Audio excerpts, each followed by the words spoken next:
యేసుని ప్రేమ ఛానల్కి స్వాగతం. దయచేసి ఈ ఛానల్ని లైక్ చేయండి, షేర్ చేయండి, సబ్స్క్రైబ్ చేయండి. తెలుగు డైలీ ఆడియో బైబిల్ యోబు గ్రంథము 10వ అధ్యాయము. నా బ్రతుకునందు నాకు విసుగు పుట్టినది. నేను అడ్డు లేకుండా అంగలార్చెదను. నా మనోవ్యాకులము కొలది నేను పలికెదను. నా మీద నేరము మోపకుండుము. నీవేళ నాతో వ్యాజ్యమాడుచున్నావో నాకు తెలియజేయమని నేను దేవునితో చెప్పెదను. దౌర్జన్యము చేయుట నీకు సంతోషమా?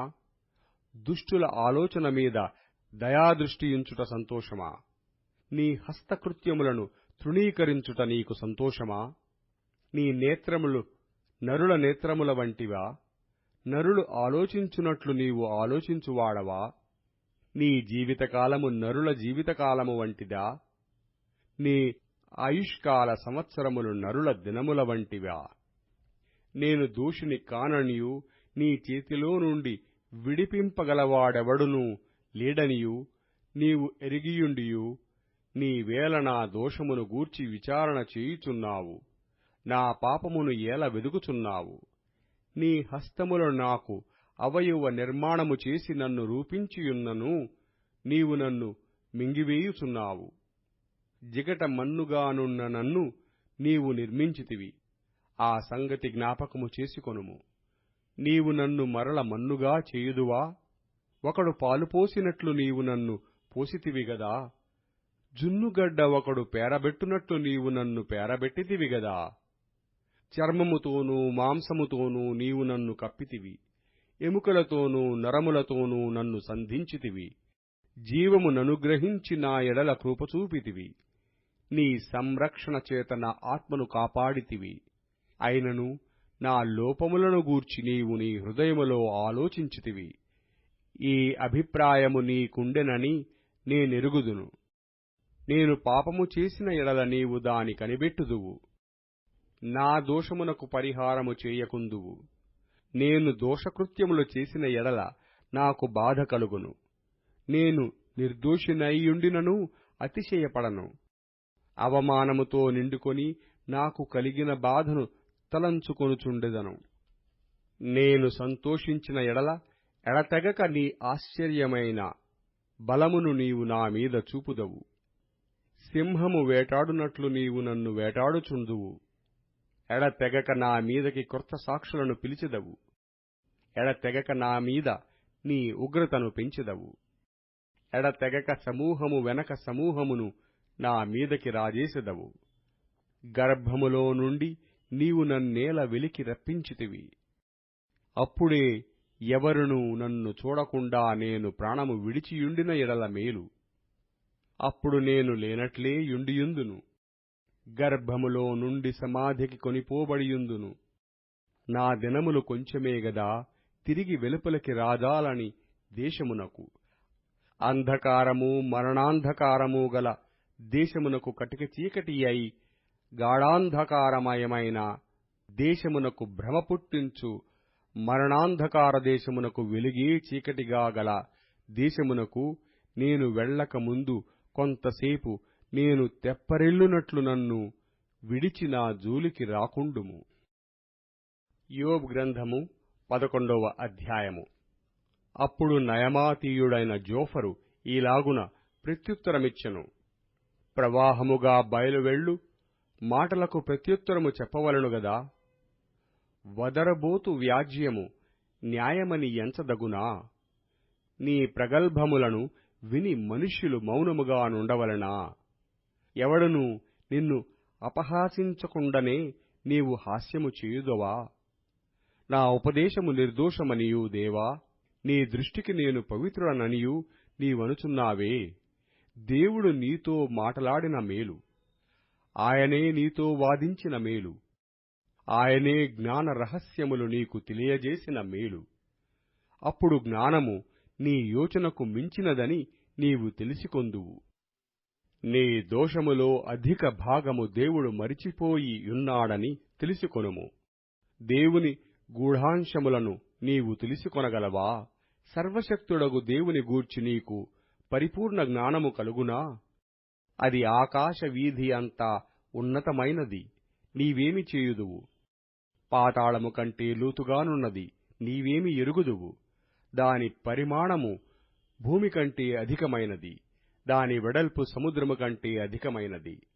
ఆయన సంచారము చేయుచూ ఒకని చెరలో వేసి వ్యాజ్యమాడ పిలిచినప్పుడు ఆయన నడ్డగింపగలవాడెవడు? పనికి మాలిన వారెవరో ఆయనే ఎరుగునుగదా. పరిశీలన చేయకయే పాపము ఎక్కడ జరుగుచున్నదో ఆయనే తెలుసుకొనుగదా. అయితే అడవి గాడిద పిల్ల నరుడై పుట్టిన నాటికి గాని బుద్ధిహీనుడు వివేకిగాడు. నీవు నీ మనస్సును తిన్నగా నిలిపిన ఎడల, నీ చేతులు ఆయన వైపు చాపిన ఎడల, పాపము నీ చేతిలో నుండుట చూచి నీవు దాని విడిచిన ఎడల, నీ గుడారములలో నుండి దుర్మార్గతను నీవు కొట్టివేసిన ఎడల, నిశ్చయముగా నిర్దోషివై నీవు సంతోషించెదవు, నిర్భయుడవై నీవు స్థిరపడియుందువు. నిశ్చయముగా నీ దుర్దశను నీవు మరిచెదవు. దాటిపోయిన పారు నీటిని జ్ఞాపకము చేసుకొనున్నట్లు నీవు దానిని జ్ఞాపకము చేసుకొనెదవు. అప్పుడు నీ బ్రతుకు మధ్యాహ్నకాల తేజస్సు కంటే అధికముగా ప్రకాశించును. చీకటి కమ్మినను అది అరుణోదయము వలె కాంతిగా నుండును. నమ్మకమునకు ఆస్పదము కలుగును గనుక నీవు ధైర్యముగా ఉందువు. నీ ఇంటిని నీవు పరిశోధించి సురక్షితముగా పండుకొందువు. ఎవరి భయమూ లేకుండా నీవు పండుకొందువు. అనేకులు నీతో విన్నపములు చేసెదరు. దుష్టుల కనుచూపు క్షీణించిపోవును. వారికి ఆశ్రమేమియూ ఉండదు. ప్రాణము ఎప్పుడు విడిచెదమో అని వారు ఎదురు చూచుచుందురు. యోబు గ్రంథము 12వ అధ్యాయము. అప్పుడు యోబు ఈలాగు ప్రత్యుత్తరమిచ్చెను. నిజముగా లోకములో మీరే జనులు, మీతోనే జ్ఞానము గతించిపోవును. అయినను మీకున్నట్టు నాకును వివేచనాశక్తి కలిగియున్నది. నేను మీకంటే తక్కువ జ్ఞానము కలవాడను కాను. మీరు చెప్పిన వాటిని ఎరగని వాడెవడు? దేవునికి మొర్రపెట్టి ప్రత్యుత్తరములు పొందిన వాడనైన నేను నా స్నేహితునికి అపహాస్యాస్పదముగా నుండవలసి వచ్చెను. నీతియు యథార్థతయు గలవాడు అపహాస్యాస్పదముగా నుండవలసి వచ్చెను. దుర్దశ నొందిన వానిని తిరస్కరించుట క్షేమము గలవారు యుక్తమనుకొందురు. కాలుజారు వారి కొరకు తిరస్కారము కనిపెట్టుచున్నది. దోపిడిగాండ్ర కాపురములు వర్ధిల్లును. దేవునికి కోపము పుట్టించువారు నిర్భయముగా నుందురు. వారు తమ బాహుబలమే తమకు దేవుడనుకొందురు. అయినను మృగములను విచారించుము, అవి నీకు బోధించును. ఆకాశ పక్షులను విచారించుము, అవి నీకు తెలియజేయును. భూమిని గూర్చి ధ్యానించిన ఎడల అది నీకు బోధించును. సముద్రములోని చేపలను నీకు దాని వివరించును. వీటన్నిటినీ బట్టి యోచించుకొనిన ఎడల యెహోవా హస్తము వీటిని కలగజేసెనని తెలిసికొనలేని వాడెవడు? జీవరాశుల ప్రాణమును మనుష్యులందరి ఆత్మలను ఆయన వశమున నున్నవి గదా. అంగిలి ఆహారమును రుచిచూచునట్లు చెవి మాటలను పరీక్షింపదా? వృద్ధుల యొద్ద జ్ఞానమున్నది, దీర్ఘాయువు వలన వివేచన కలుగుచున్నది అని మీరు చెప్పుదురు. జ్ఞాన శౌర్యములు ఆయన యొద్ద ఉన్నవి, ఆలోచనయు వివేచనయు ఆయనకు కలవు. ఆలోచించుము, ఆయన పడగొట్టగా ఎవరునూ మరల కట్టజాలరు. ఆయన మనుష్యుని చెరలో మూసివేయగా తెరుచుట ఎవరికినీ సాధ్యము కాదు. ఆలోచించుము, ఆయన జలములను బిగపట్టగా అవి ఆరిపోవును. వాటిని ప్రవహింపనీయగా అవి భూమిని ముంచివేయును.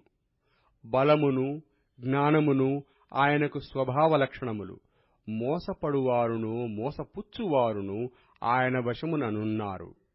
ఆలోచనకర్తలను వస్త్రహీనులుగా చేసి ఆయన వారిని తోడుకొనిపోవును. న్యాయాధిపతులను అవివేకులనుగా కనపరుచును. రాజుల అధికారమును ఆయన కొట్టివేయును. వారి నడుములకు గొలుసులు కట్టును. యాజకులను వస్త్రహీనులుగా చేసి వారిని తోడుకొనిపోవును. స్థిరముగా నాటుకొనిన వారిని ఆయన పడగొట్టును. వాక్చాతుర్యము గలవారి పలుకును ఆయన నిరర్ధకము చేయును. పెద్దలను బుద్ధిలేని వారినిగా చేయును. అధిపతులను ఆయన తిరస్కారము చేయును. బలాఢ్యుల నడికట్లను విప్పును. చీకటిలోని రహస్యములను ఆయన బయలుపరుచుచూ మరణాంధకారమును వెలుగులోనికి రప్పించును. జనములను విస్తరింపజేయును, నిర్మూలము చెయ్యును, సరిహద్దులను విశాలపరుచును. జనములను కొనిపోవును. భూజనుల అధిపతుల వివేచనను ఆయన నిరర్ధకపరచును. త్రోవలేని మహారణ్యములో వారిని తిరుగులాడ చేయును. వారు వెలుగులేక చీకటిలో తడబడుచుందురు. మత్తుగొనిన వాడు తూలునట్లు ఆయన వారిని తూలచేయును.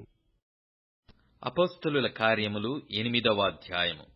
ఆ కాలమందు యెరూషలేములోని సంఘమునకు గొప్ప హింస కలిగినందున అపోస్తలులు తప్ప అందరూ యూదయ సమరయ దేశములయందు చెదిరిపోయిరి. భక్తిగల మనుష్యులు స్టెఫెనును సమాధి చేసి అతనిని గూర్చి బహుగా ప్రలాపించిరి. సౌలైతే ఇంటింట జొచ్చి పురుషులను స్త్రీలను ఈడ్చుకునిపోయి చెరసాలలో వేయించి సంఘమును పాడు చేయుచుండెను. కాబట్టి చెదిరిపోయిన వారు సువార్త వాక్యమును ప్రకటించుచు సంచారము చేసిరి. అప్పుడు ఫిలిప్పు సమరయ పట్టణము వరకును వెళ్లి క్రీస్తును వారికి ప్రకటించుచుండెను. జనసమూహములు విని ఫిలిప్పు చేసిన సూచక క్రియలను చూచినందున అతడు చెప్పిన మాటలయందు ఏక మనస్సుతో లక్ష్యముంచగా అనేకులను పట్టిన అపవిత్రాత్మలు పెద్ద కేకలు వేసి వారిని వదిలిపోయెను. పక్షవాయువు గలవారును కుంటివారును అనేకులు స్వస్థత పొందిరి. అందుకు ఆ పట్టణములో మిగుల సంతోషము కలిగెను. సీమోనను ఒక మనుష్యుడు లోగడ ఆ పట్టణములో గారాడి చీచు తానెవడో యొక్క గొప్పవాడని చెప్పుకొనుచు సమరయ జనులను విభ్రాంతిపరచుచుండెను. కొద్దివాడు మొదలుకొని గొప్పవాని మటుకు అందరూ దేవుని మహాశక్తి అనబడిన వాడు ఇతడే అని చెప్పుకొనుచు అతని లక్ష్యపెట్టిరి. అతడు బహుకాలము గారడీలు చేయుచు వారిని విభ్రాంతిపరిచినందున వారతని లక్ష్యపెట్టిరి. అయితే ఫిలిప్పు దేవుని రాజ్యమును గూర్చియు యేసుక్రీస్తు నామమును గూర్చియు సువార్త ప్రకటించుచుండగా వారతని నమ్మి పురుషులను స్త్రీలను బాప్తిస్మము పొందిరి. అప్పుడు సీమోను కూడా నమ్మి బాప్తిస్మము పొంది ఫిలిప్పును ఎడబాయకుండి సూచక క్రియలను గొప్ప అద్భుతములను జరుగుట చూచి విభ్రాంతి నొందెను. సమరయవారు దేవుని వాక్యము అంగీకరించిరని యెరూషలేములోని అపోస్తలుల విని పేతురును యోహానును వారి యొద్దకు పంపిరి. వీరు వచ్చి వారు పరిశుద్ధాత్మను పొందవలెనని వారి కొరకు ప్రార్థన చేసిరి. అంతకుముందు వారిలో ఎవని మీదనూ ఆయన దిగియుండలేదు. వారు ప్రభువైన యేసు నామమున బాప్తిస్మము మాత్రము పొందియుండిరి.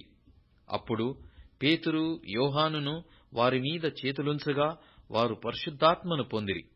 అపోస్తలులు చేతులుంచుట వలన పరిశుద్ధాత్మ అనుగ్రహింపబడెనని సీమోను చూచి వారి ఎదుట ద్రవ్యము పెట్టి, నేనెవని మీద చేతులుంచుదునో వాడు పరిశుద్ధాత్మను పొందునట్లు ఈ అధికారము నాకీయుడని అడిగెను. అందుకు పేతురు, నీవు ద్రవ్యమిచ్చి దేవుని వరము సంపాదించుకొందునని తలంచుకొన్నందున నీ వెండి నీతో కూడా నశించునుగాక.